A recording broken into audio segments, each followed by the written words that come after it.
Tired of trying to figure out which robo-advisor is the best value? We get it. Fees can be tricky, especially when some are flat rate and others are a percentage. So, let's get right into it. When it comes to Acorns versus Fidelity Go, which one is cheaper? Acorns, the flat fee model. Acorns has a straightforward, tiered subscription model. You pay a flat monthly fee regardless of how much you have invested. The basic plan, Acorns Personal, is $3 a month. This gives you an investment account, a retirement account, and a checking account. The Acorns Personal Plus plan is $6 a month and adds an emergency fund and live financial expert Q&A sessions. The most expensive is Acorns Premium at $12 a month, which includes custodial accounts for kids and estate planning. The big appeal of Acorns is their Round UPS feature, which rounds up your purchases to the nearest dollar and invests the spare change. It's perfect for people who want to start investing but have trouble saving. But that flat fee? It can be a real killer for small portfolios. For example, if you have only $500 invested, paying $3 a month is an annual fee of over 7%.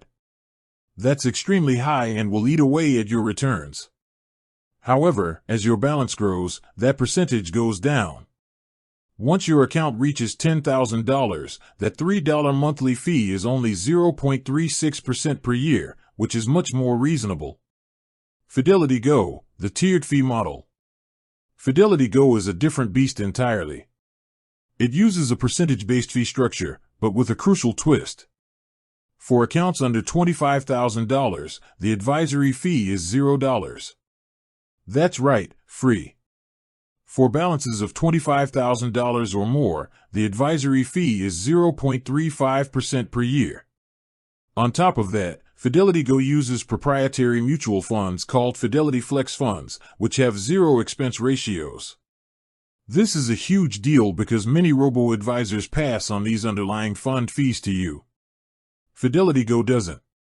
This means the only fee you'll ever pay with them is that advisory fee for accounts over $25,000. The verdict, which is cheaper? It all comes down to how much you have to invest. If you have less than $25,000, Fidelity Go is the clear winner because it's free. You literally pay nothing in advisory fees.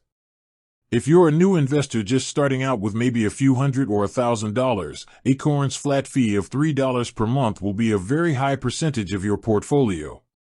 Fidelity Go is the much cheaper option. Once you're a seasoned investor with over $25,000, the math gets interesting. Fidelity Go's 0.35% fee is very competitive. For Acorns, that monthly fee will now be a very small percentage of your large portfolio, making it a viable and potentially cheaper option. However, for most people, Fidelity Go's fee structure remains more favorable, especially with its zero expense ratio funds. The takeaway? If you're just starting your investing journey, Fidelity Go is the cheaper and smarter choice. Acorns' flat fee model can quickly become a very expensive hobby for small dollar investors. With that said, thanks for watching and until next time.